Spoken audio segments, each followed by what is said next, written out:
a man phoning to inquire about hotel information.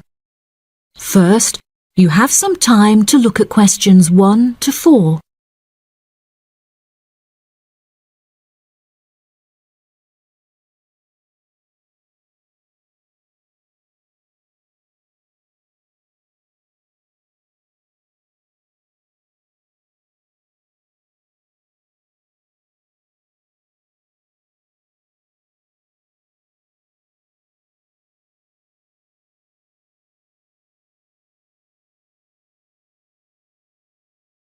Now we shall begin. You should answer the questions as you listen because you will not hear the recording a second time. Listen carefully and answer questions 1 to 4.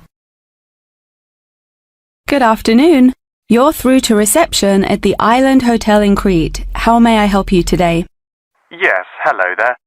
I'm hoping to book a double room for my wife and myself for about 2 weeks, from the 25th of April of this year. Firstly, could you tell me whether it's particularly hot during this time?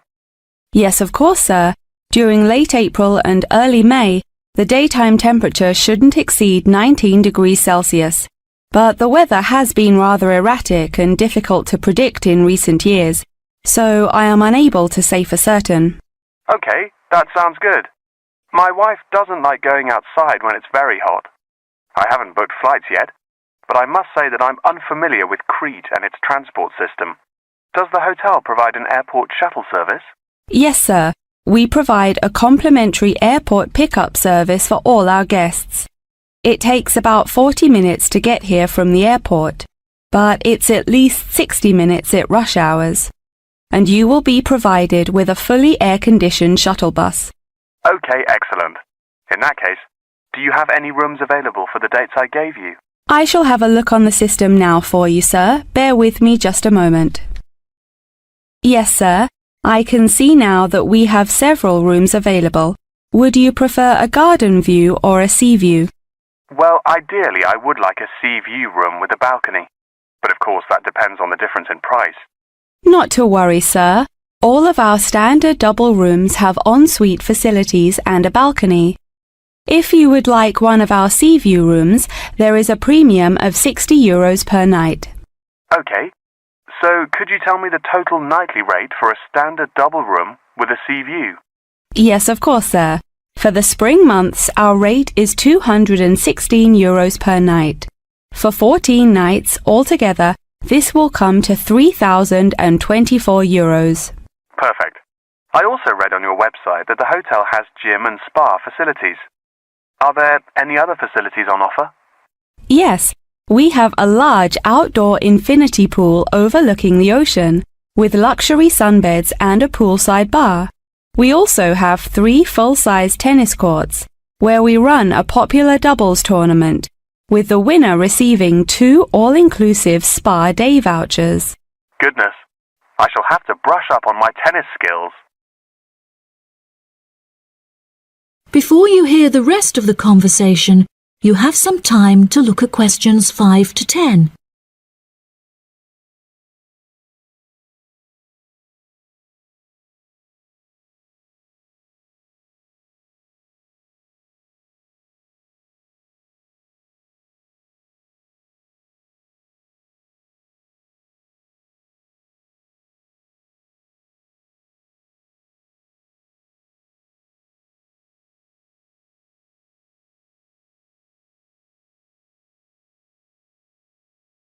Now listen and answer questions 5 to 10.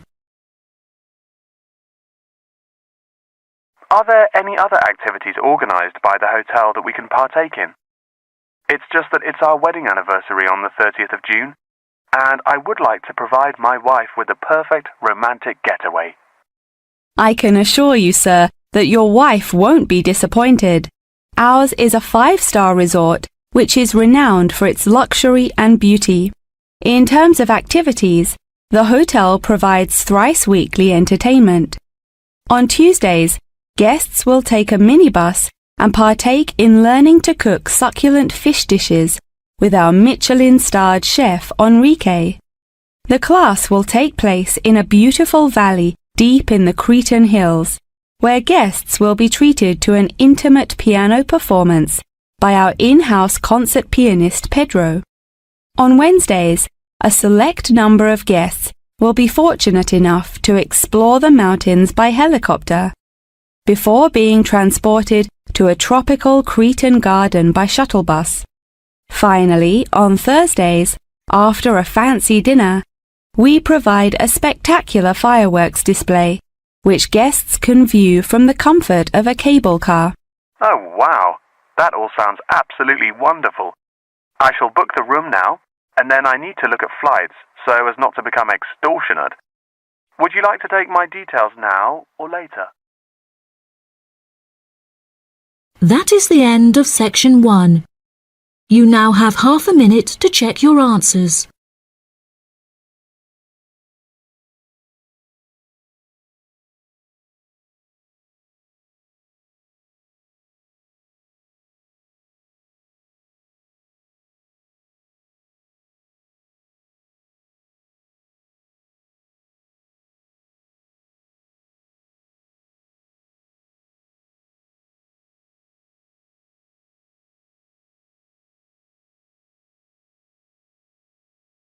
Now turn to section 2.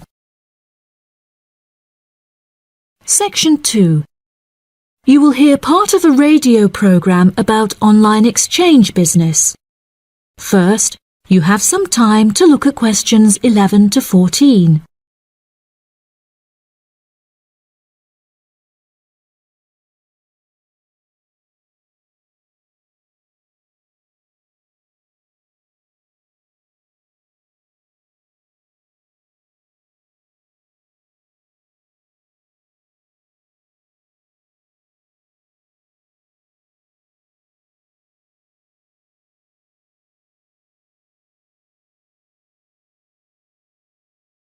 Now listen carefully and answer questions 11 to 14.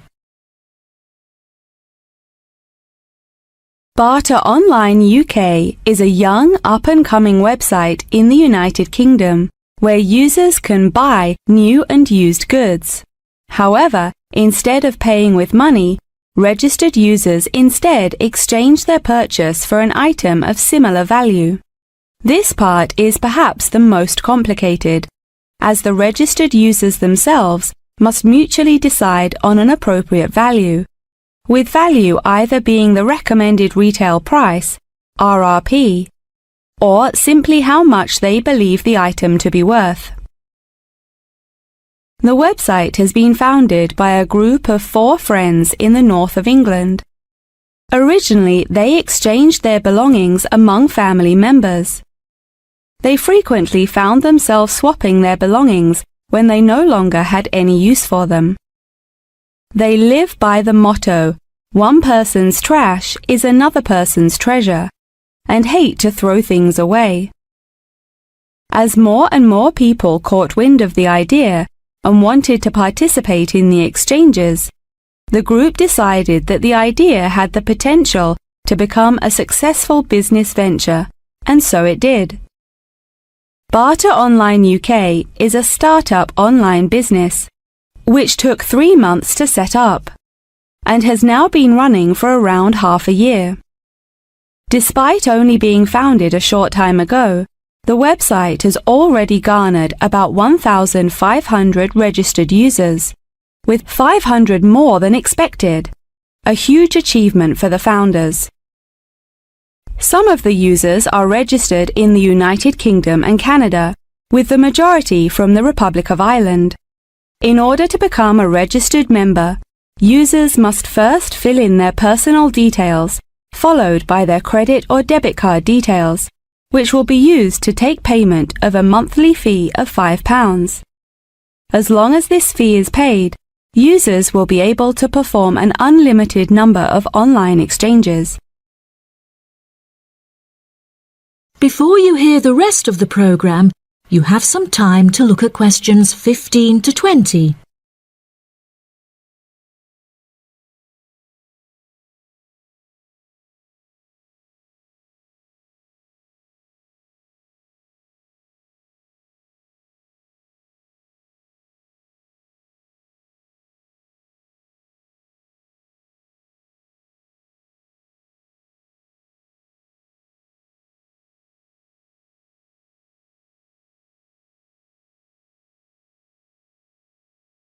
Now listen and answer questions 15 to 20.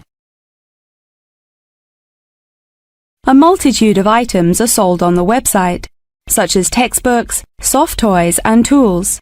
However, books for children and computer games are by far selected most. The exchange process itself is not as complicated as it might seem.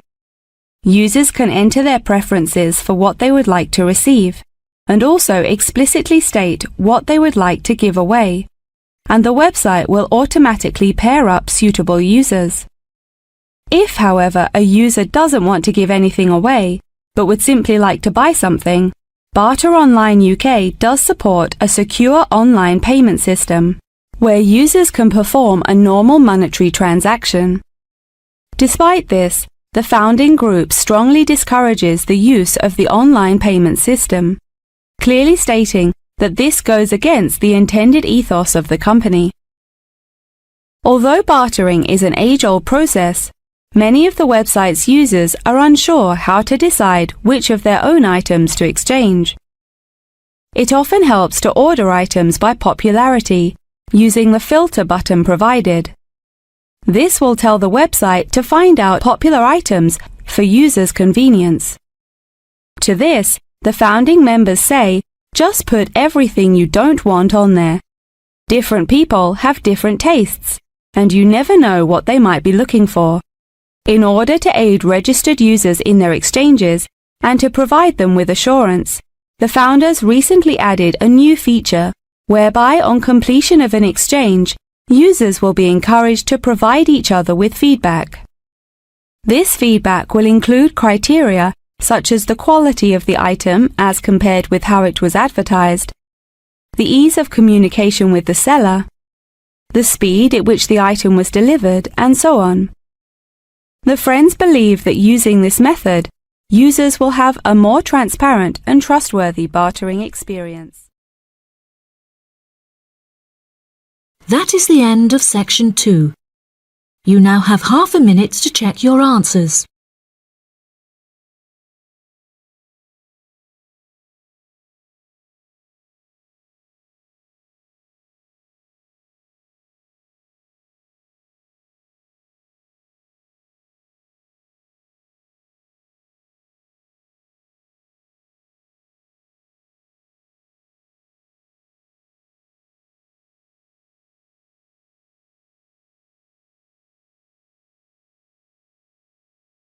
Section 3.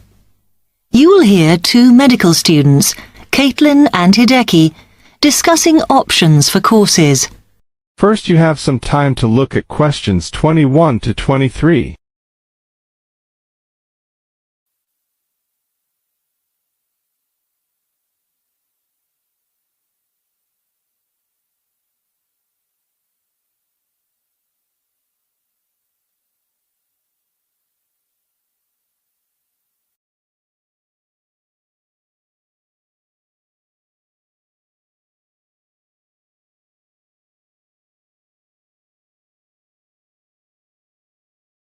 Now listen carefully and answer questions 21 to 23.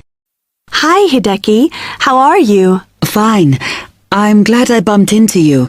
Have you got 5 minutes to sit down and discuss our extra course options for next term? Yeah, sure. You mean the support courses for our modules? Yes. We've got 3 choices, and I'm not sure which would be best for us to do. Let's have a look. Yeah, we could do science and ethics. Sounds quite interesting. Yes, but I think we should be thinking what we get out of each course. So, science and ethics, there's a lot of reading and research to do. And I don't think it comes up in the exams, does it? I'm not sure. Oh, I see we have to do assignments and we get our score from that. But what it would do is to force us to get better at doing essays and reports. You know, organizing them and using the right kind of language. Might be worthwhile. Yeah, you're right. An alternative is the pharmacology prelim course. Oh. I think it's in case we want to go on to transfer to pharmacology at the end of the year, because lots of students do. so it depends what we want to do in the future. But apparently, they send you off to find out about various companies and the differences between their products. It would give you lots of practice in investigative studies and analysis. I think I'd quite enjoy that. Yes, I see your point. Then the other option is reporting test results. Sounds a bit boring. Not sure why they have a separate course just for that. Well, I could certainly do with some help in that. Because if you go out into industry, that's what you'll spend most of your time doing. So it's got a very practical application. I think I'm going to go for pharmacology. Me too. You now have 30 seconds to read questions 24 to 30.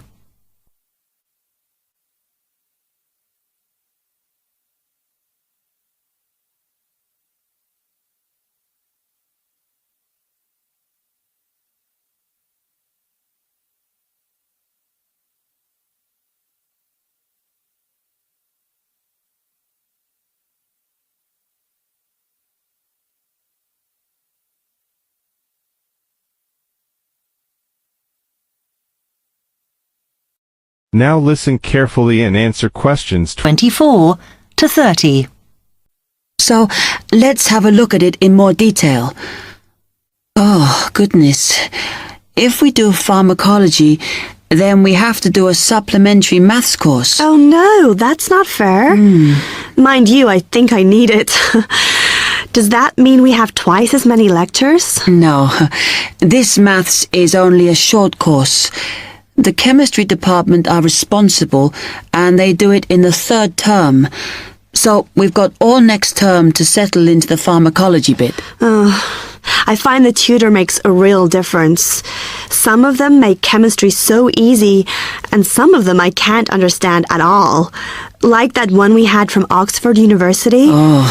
Mind you, the one on this course should make sense because he's a lecturer who's coming in for a few weeks from industry.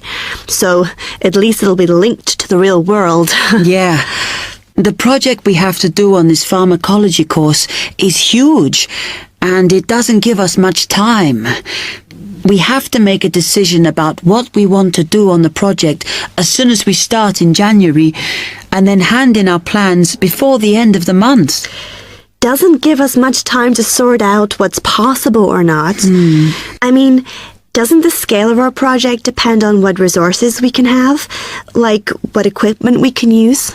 I suppose so, though I think there's plenty available. For example, it says that if we need to do any experiments, then we can use all the equipment in the new lab, as long as we book it. Oh, okay. It's slowly beginning to take shape for me. I think it'll be a good course. I'm just worried that I get enough support to do it. I think you'll be okay. And the tutors are always available if you get stuck. Actually, it says that if you're not sure, then in December, they'll be running 1 or 2 additional seminars. So I might go to those. Actually, what's quite interesting is that at the end of the course, when our project is completed, then we have to do a presentation on it. Oh.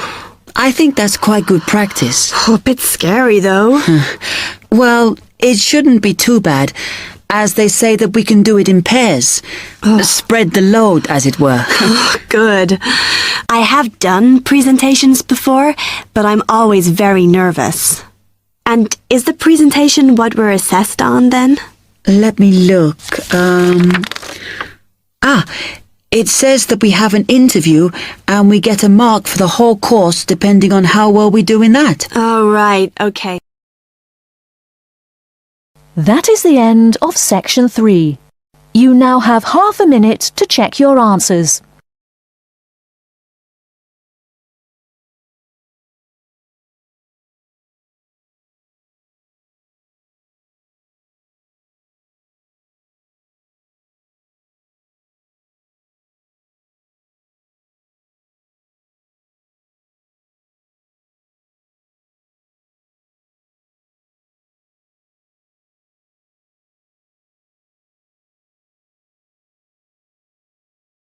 Section 4.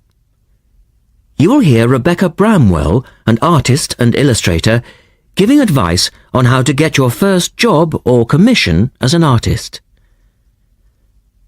First, you have some time to look at questions 31 to 35.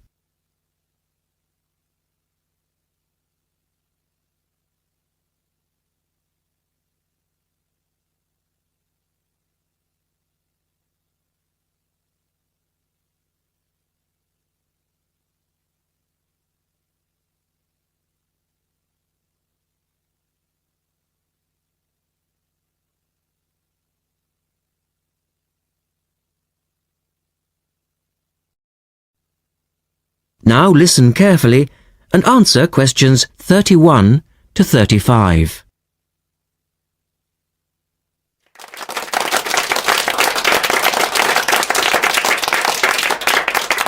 I'd like to introduce Rebecca Bramwell, an artist and illustrator who has come along today to talk to you all about getting your first job or commission as an artist. Over to you, Rebecca. Thank you for inviting me. I remember when I graduated back in 1983, I was very excited about getting my first commission. My degree was in fine art and I'd worked long and hard to get it. I was an enthusiastic student and I never found it difficult to find the incentive to paint. I think as a student you're pushed along by fellow students and tutors and the driving force is there. However, when you leave college, you find yourself saying things like, I'll have one more cup of coffee and then I'll sit down to work. I hate to admit it, but I say it myself.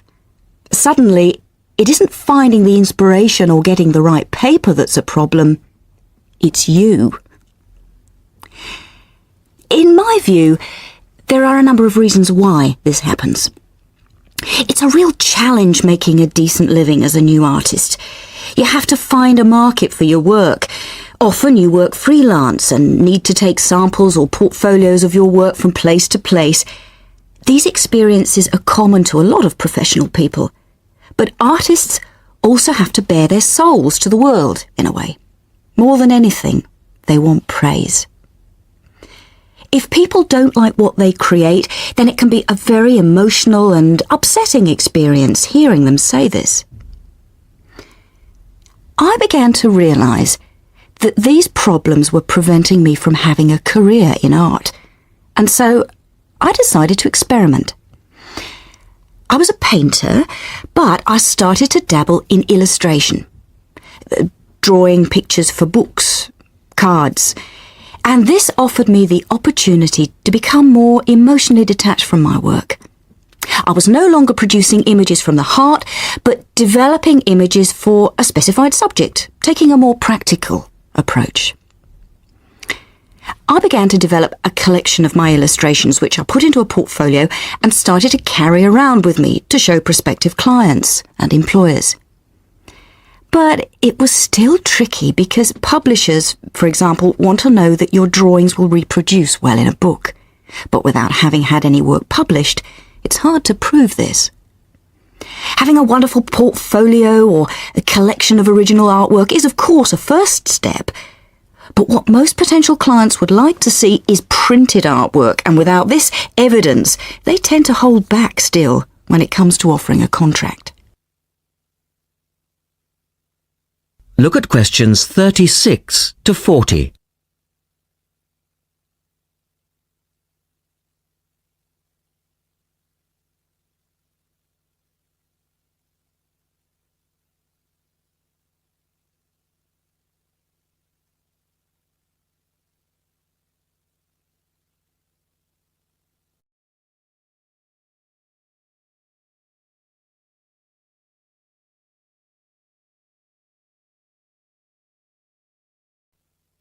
Now answer questions 36 to 40.